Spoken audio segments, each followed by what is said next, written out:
On the 26th of June 2025, Grant Adams celebrated his 40th work anniversary at Cirtec.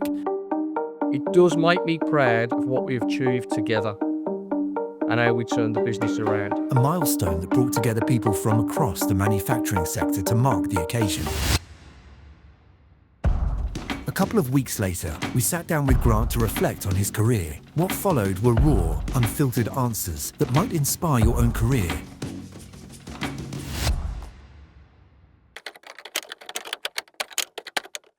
I feel as if it was the first day of starting at work. Even though I'd worked at Freight Rover and Land Rover, this was different. It was exciting. It's very, very different working for a small family business and you feel part of it. There was 120 people there and I walked into a boardroom. I didn't actually start at Holborn Hill. I actually started at Ashford Street, which again is in Aston.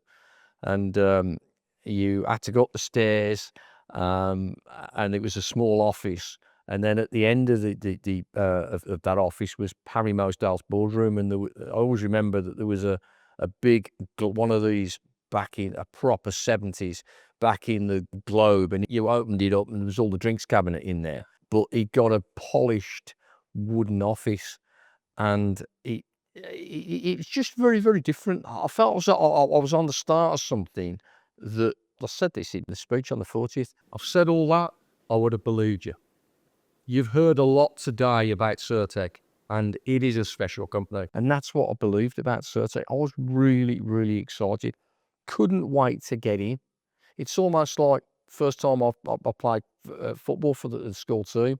I think I got dressed the night before, waiting to play, or Villa Park. That's how I felt about Cirtec, and that's honest. I think it was a fluke. I'm not proud of it, but it's the truth. I was quite a clever kid at school, but didn't really knuckle down, walked out. God bless me, and my dad still doesn't know, and he's passed away, obviously, but I walked out with no O levels. Left school, pretty much thought I'd get by on a wing and a prayer. If it wasn't for me mom getting me an application form, and I don't care what anybody says, at that time it was who you knew.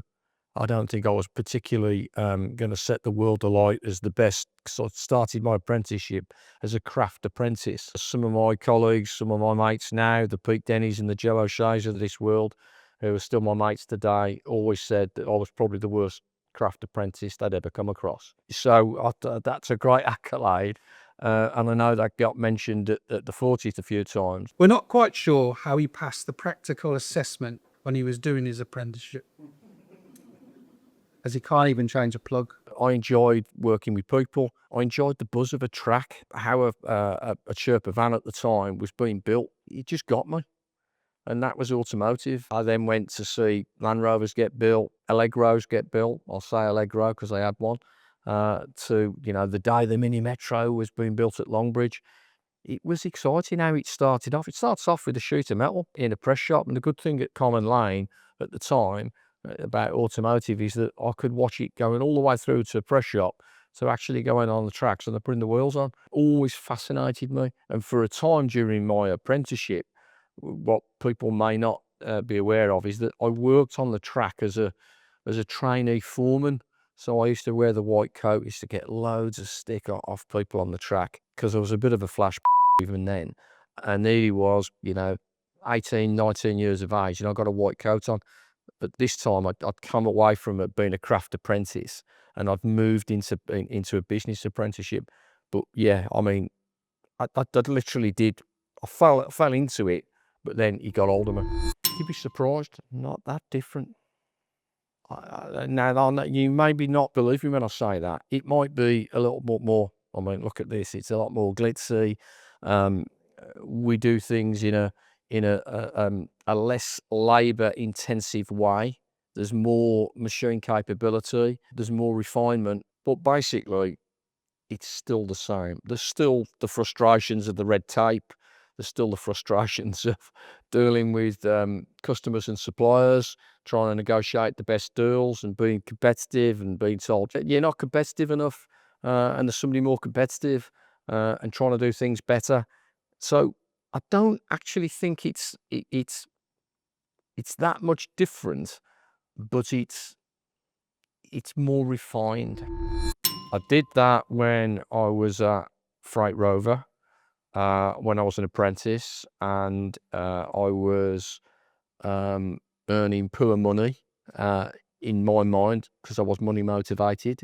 One of the things that again, that if you speak to some of my colleagues and workmates and friends that are now, they said Grant was different. Now, first wage packet, I moaned. Everybody else was jumping for joy. I was like, "You happy with that? What's the matter with you?" So there was a company called Metro Camel who made trains that was next door to Freight Rover, and the drivers were on phenomenal money. So a lot of my mates who were welders, they were working in factories, they were earning a lot more money because I was an apprentice, and I nearly came close to going to Metro Camel and breaking my apprenticeship. And there was a guy called Bob Chorley. He's probably long since gone now. I have a funny story about him, but not for camera, because he was a very religious guy, which would be a strange setup with me at the time. But he almost took me under my wing. I found I had a lot of older mentors. I think my personality as a younger man, and I have to be careful I was saying this, but that they seemed to warm to me, and he saw something in me, and he taught me out of it, and it was probably the best advice that I had pre my Certec days about doing that. Stick with it, and I did. And then a few times in my career at Certec, no, I mean, I know I'll mention Harry a lot, Harry Mosdale, but he was a tough to negotiate with. He didn't want to overpay his people. I don't know whether some of that actually born through with me in my early years as running the business. I was tough on negotiations with people. So I newly left and went to a company called Concentric Press Products, which was next to the Albion ground.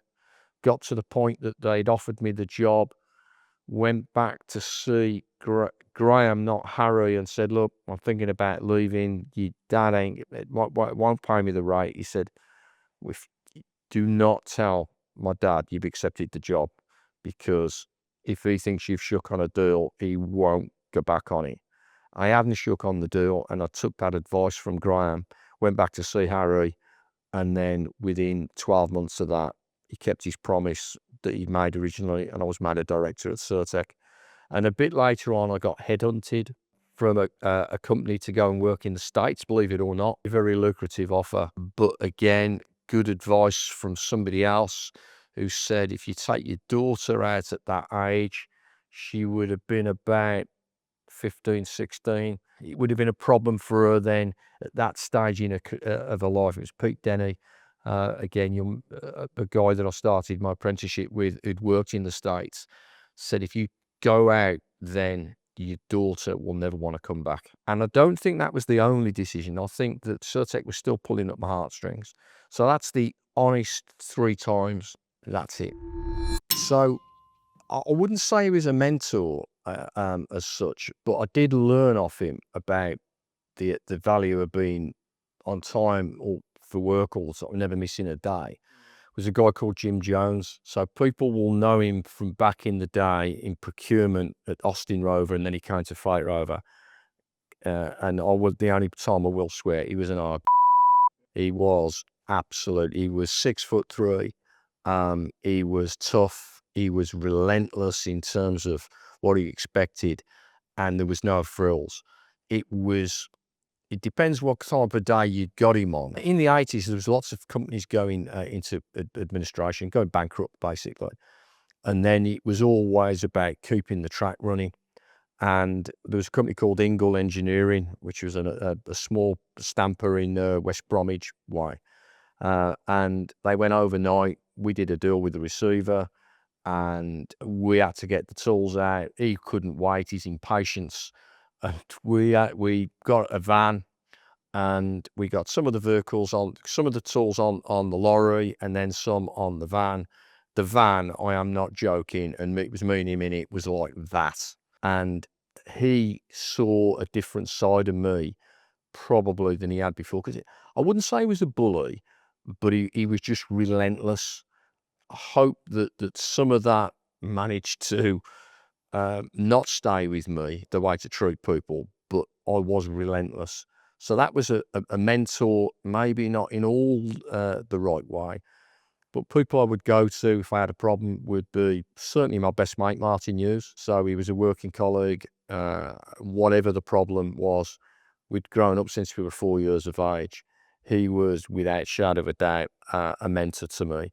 And there's people along the way that were mentors. Martin Inkley, who runs the plant in Tarsley towards the latter years, and some of the problems I had regarding the company keeping open. Dave Steggles, Ben Higgins, Richard Sadler, all board members that I value. We mentioned Steve Morley, of course. So there was a lot of people that I worked with that I maybe used to use them to sound off to get some sound bites. And obviously before that, the Mosdale family, there'd be advice that I'd seek off Harry or Graham in my personal life, because without saying it, your mum and dad, isn't it? It's hope that I'm a chip off the old block, as they say. I didn't think there'd be anything to surpass anything I've done until the 40th, when they absolutely blindsided me. I didn't see it coming. Don't think I could have a better accolade than that. You can give me as much money as you like, although that's nice. To be told that in recognition of my service at Certec, and that's where I did get emotional. Therefore, as a board, and we were all consensus in this, we are renaming Gorsey Lane Grantham House. To have a site that I worked from 1991 to 2014 named Grantham House, which is obviously my original name. I always thought that Grantham wasn't cool enough for me, so I shortened it to Grant. Too cool for cats, that type of thing. But my mum called me Grantham. I think from a family from Aston, because that's where we're originally from. My dad worked 7 days a week, as a lot of people did back then, and my mum worked, so I wasn't a latchkey lad. My nan used to look after me back then. But I think for the Adams family, including my brother, who worked in a factory all his life, I think it was a real proud moment. Not just for me, just for, I think that the whole emotion going through it. We'd all of us had all worked in automotive all our lives, so that was a big thing. And then I suppose if I go back prior to that, I think just growing the business, the acquisitions. The first acquisition we made was a big proud, but that actually wasn't negotiated by me. That acquisition of Jones Brothers was negotiated by Martin Hughes and Graham Mosdale. We talk about what are your successes.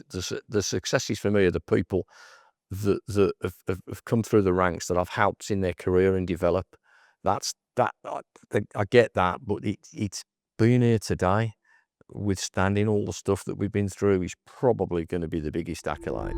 Well, I do think that the Mosdales were very well known and always associated with Certec. Even now, Graham's left the business and his sister 10 years, and people still will associate them with Certec. For myself, I suppose at the forefront and the centre of it, of running the business, and going back to probably there was myself, Graham, Martin Hughes, but I was the day-to-day guy, which Graham would acknowledge that the partnership worked well. So if you think about from 1989, I was at the forefront of it, and I was running it, and been running it for a long, long time. And then we made the acquisitions. So we made 11 acquisitions. So you then, I suppose, people who, as the acquisitions that were made, suddenly they're owned by Certec. So times that by 11. And believe it or not, because of I know I'll talk about the villa, but they are hand in hand with me, what I am about. So people would always associate Grant. I'm quite well known at the villa in terms of, I'm a guy from the Alt End, and I follow the villa home and away, and I have done for 50 years, more than Certec, is that they always seem to associate Grant. Oh, that's Grant from Certec, the villa fan. It kind of grows on that. We did a lot of media work as well. I always say I had the face for TV, and we had some of our guys who got the face for radio. They know what I mean. It was a standing joke. But I wasn't shy about promoting the business, and I suppose there's an ego in it, that I put myself in front of the camera, I put myself on the radio. I was one of the first guys that used to ring up Tony Butler on BRMB on the phone in to have my say about the villa. So I was always that type of character, and I wanted to promote Certec and take Certec along, you'd be part of that journey. There weren't really many people that were in our industry that were going onto the TV. You know, the BBC or ITV and even Sky weren't doing what we were doing. Look at what we're doing on LinkedIn and our social media profile. We were doing that in a different way 20 years ago. We used the tools that were available to us back then that you haven't got now. So yeah, we were on the TV, we were on the radio, we were doing news articles, we were winning awards, we were putting ourselves forward. We are just doing that now, but it's just in a more refined, in a more different way. And I was at the forefront of it. Now, if you talk about Certec, it's not just about me. There's lots of our people that are doing things, but somebody had to take the lead to do that. I think it just comes from your upbringing and the people that you surround yourself with from a very early age. I was a captain of a football team, from the school team, and I don't think I certainly wasn't the best player, but I was certainly the most vocal, and always had time for people. Even back then, it's just funny. I'd be developing people in football sense. My best mate Martin Hughes, who he's about 5'3". I was trying to develop him as a goalkeeper. We do have a laugh about that, but that was in my, I don't know, it's in my personality, in my mantra. I enjoyed the company of people. Said I'm a switch on the 40s. They say you can count your true friends on one hand.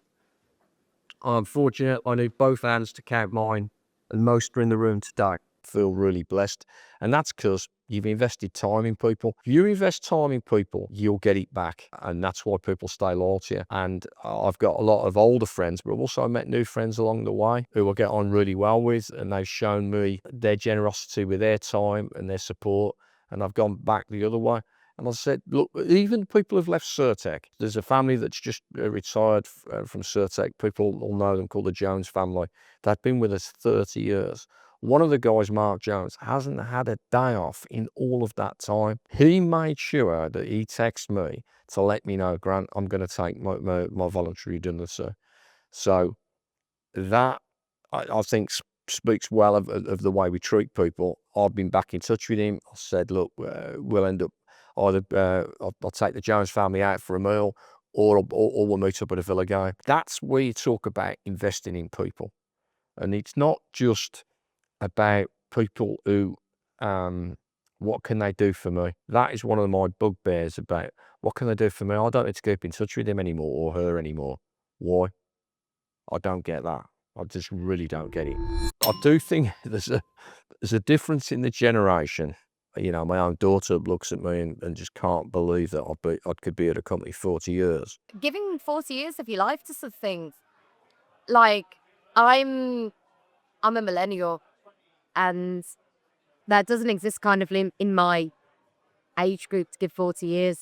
People change the phones a lot, don't they? And they change the cars a lot. Hopefully they don't change the football teams a lot. I do think it's different now with the new generation coming in. So I want to set it an example to show people that you can be a lifer at Certec. You've got to be creative.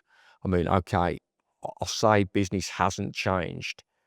Maybe that is the bigger change, is probably how is the people coming into the business. They'll move for more money. If you can't offer them a journey, then they're going to move. I also think when we're interviewing people now that are coming through, they're interviewing us. It is very different to when I got interviewed for a job. You want to say all the right things. You want to make sure that you get the job. Now it's actually you're being interviewed for the job as much as you're interviewing them.